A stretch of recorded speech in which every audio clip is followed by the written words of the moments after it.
Ang balita ko, may warrant daw ako pag...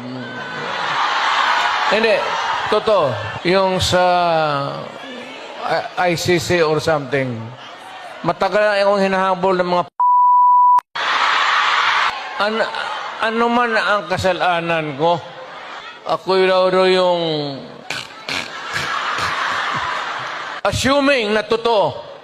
Bakit ko ginawa yan? Para sa sarili ko? Para sa pamilya ko? Para sa inyo at ang inyong mga anak sa ating bayan. Total, kung ganito man talaga ang swerte ko sa buhay, okay lang, tatanggapin ko yan. Meantime, mag-contribute kayo, baski $5, $10, para paglabas ko sa presuhan, pagawaan niyo akong monumento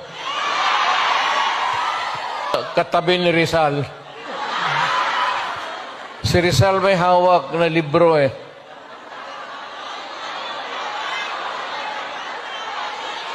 Akin.